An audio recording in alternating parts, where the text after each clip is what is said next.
Tema 31. Santa Catarina de Sena, Virgem e Doutora da Igreja. Memória. Pontos a meditar. 1. Amor à Igreja e ao Papa. O doce Cristo na Terra.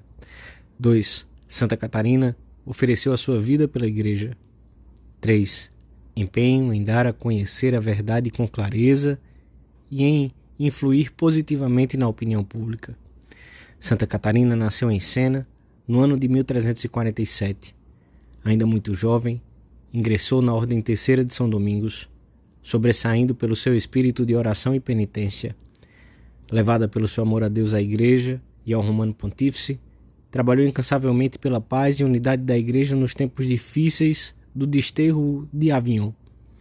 Foi a esta cidade e pediu ao Papa Gregório XI que voltasse quanto antes para Roma, de onde o vigário de Cristo na Terra deveria governar a Igreja. Se morrer, sabei que morro de paixão pela Igreja, declarou uns dias antes de sua morte, ocorrida no dia 30 de abril de 1380. Escreveu inúmeras cartas, das quais se conservam cerca de 400, algumas orações e elevações, e um só livro, o Diálogo, que relata as conversas íntimas da Santa com o Senhor. Foi canonizada por Pio II e o seu culto estendeu-se rapidamente por toda a Europa. Santa Teresa diz que depois de Deus, devia a Santa Catarina, muito singularmente, o progresso da sua alma. Pio IX nomeou-a segunda padroeira da Itália e Paulo VI declarou-a doutora da Igreja. Pelo sinal da Santa Cruz, livrai-nos Deus, nosso Senhor, dos nossos inimigos. Em nome do Pai, do Filho e do Espírito Santo. Amém. Meu Senhor e meu Deus, creio firmemente que estás aqui, que me vês e me ouves. Adoro-te com profunda reverência. Peço-te perdão dos meus pecados e graça para fazer com fruto este tempo de oração. Minha Mãe Imaculada, São José, meu Pai e Senhor, meu anjo da guarda, intercedei por mim.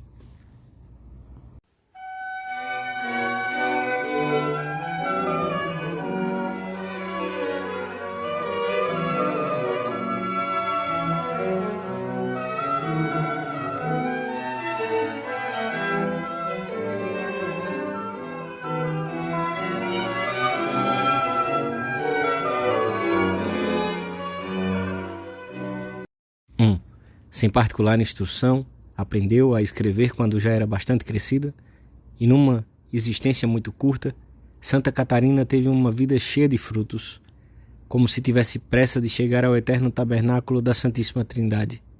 Para nós, é um modelo de amor à Igreja e ao Romano Pontífice, a quem chamava o doce Cristo na Terra, e de clareza e valentia para se fazer ouvir por todos.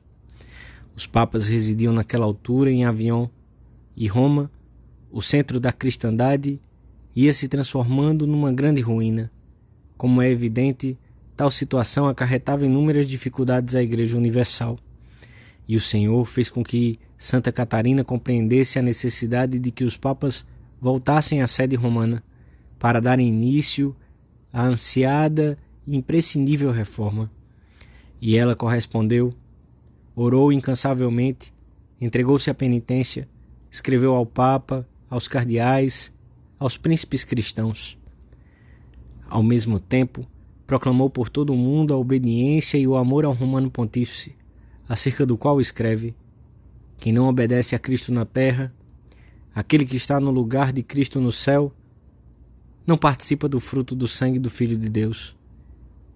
Com enorme vigor, dirigiu prementes exortações a cardeais, bispos e sacerdotes, implorando-lhes a reforma da Igreja e a pureza dos costumes. E não deixou de censurá-los gravemente, embora sempre com humildade e respeito pela dignidade de que estavam revestidos, pois são ministros do sangue de Cristo.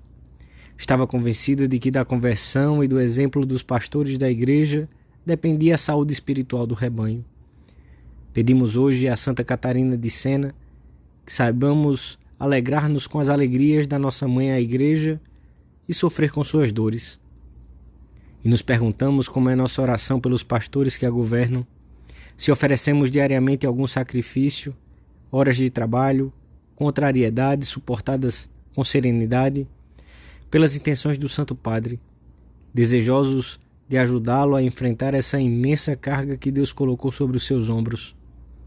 Pedimos também a Santa Catarina que nunca faltem bons colaboradores ao lado do doce Cristo na terra. Para tantos momentos da história que o diabo se encarrega de repetir, parece-me uma consideração muito acertada aquela que me escrevias sobre lealdade. Trago o dia todo no coração, na cabeça e nos lábios uma jaculatória. Roma. Esta única palavra é suficiente para nos ajudar a manter a presença de Deus durante o dia e a manifestar a nossa unidade com o Romano Pontífice e a nossa oração por ele.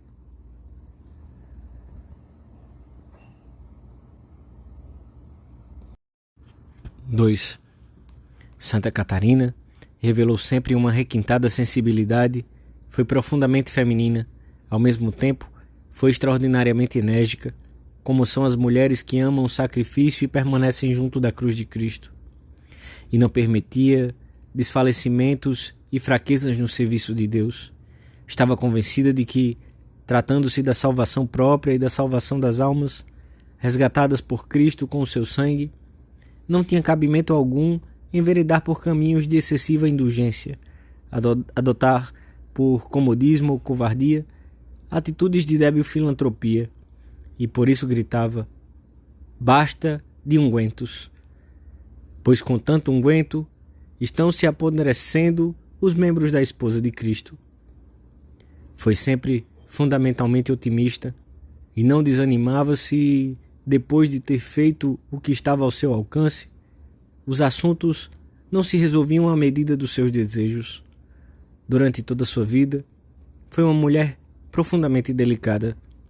Os seus discípulos recordaram sempre o seu sorriso aberto e o seu olhar franco. Andava sempre bem arrumada, amava as flores e costumava cantar enquanto caminhava. Quando um personagem da época, incitado por um amigo, a procurou para conhecê-la, esperava encontrar uma pessoa de olhar oblíquo e sorriso ambíguo. Teve a grande surpresa de encontrar uma mulher jovem, de olhar claro e sorriso cordial, que o acolheu como a um irmão que voltava de uma longa viagem. Pouco tempo depois de ter retornado a Roma, o Papa morreu. E com a eleição do sucessor, iniciou-se o cisma que tantos rasgões e tantas dores havia de produzir na Igreja. Santa Catarina falou e escreveu a cardeais e reis, a príncipes e bispos. Tudo em vão. Exausta e cheia de pena, ofereceu-se a Deus como vítima pela Igreja. Num dia do mês de janeiro, quando rezava diante do túmulo de São Pedro, sentiu sobre os seus ombros o imenso peso da Igreja, como aconteceu com outros santos. Mas os tormentos durou poucos meses.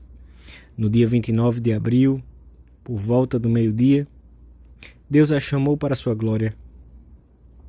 Do leito de morte, dirigiu ao Senhor esta comovente oração: ó Deus eterno, recebe o sacrifício da minha vida em benefício deste corpo místico da Santa Igreja. Não tenho outra coisa para oferecer-te a não ser aquilo que me deste. Uns dias antes, tinha dito ao seu confessor: asseguro-lhe que, se morrer, a única causa da minha morte será o zelo e o amor à Igreja que me abrasa e me consome. Os nossos dias são também de provas e dor para o corpo místico de Cristo.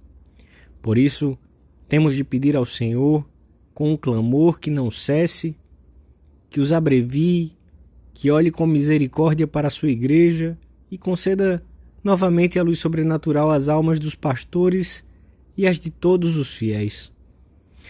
Ofereçamos a nossa vida diária, com as suas 1000 pequenas incidências, pelo corpo místico de Cristo. O Senhor haverá de abençoar-nos e Santa Maria, Mater Ecclesiae, derramará a sua graça sobre nós com particular generosidade.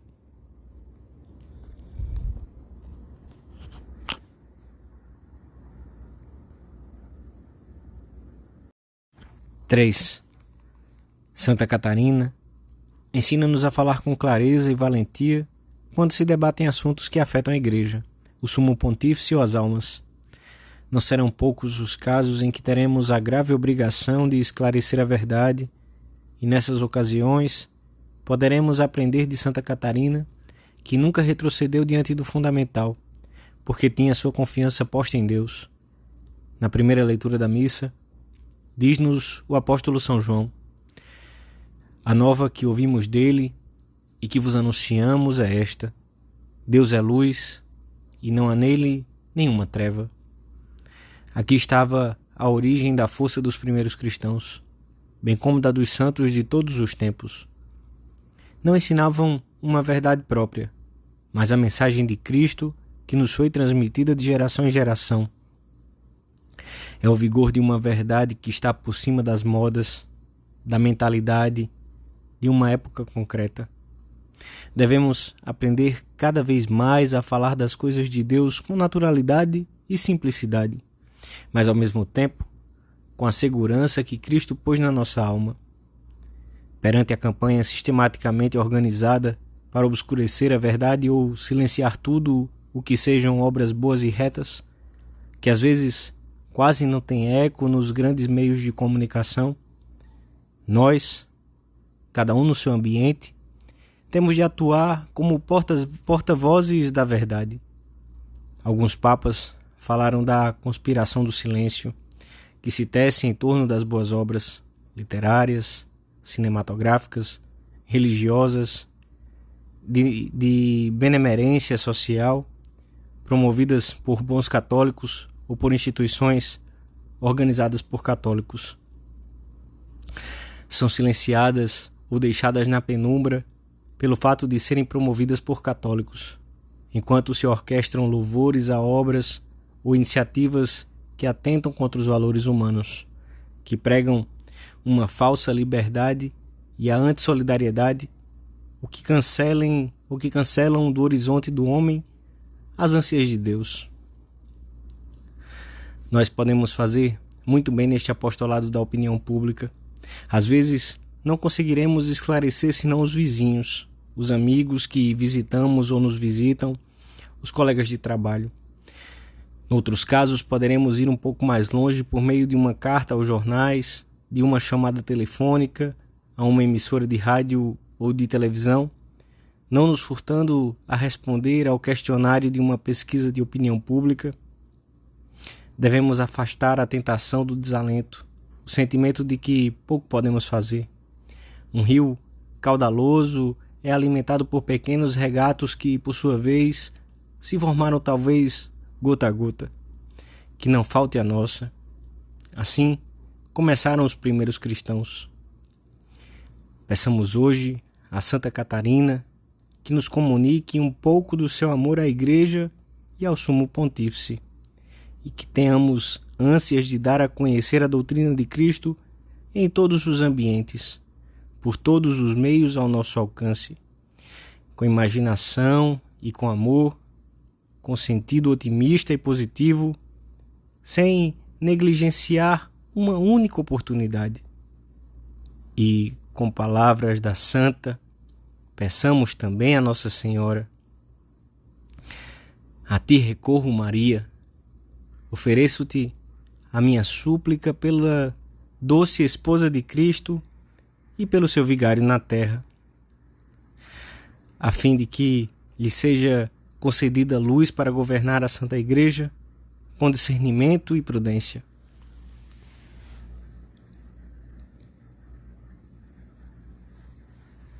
Dou-te graças, meu Deus, pelos bons propósitos, afetos e inspirações que me comunicaste nesta meditação. Peço-te ajuda para os pôr em prática. Minha Mãe Imaculada, São José, meu Pai, Senhor, meu anjo da guarda, intercedei por mim.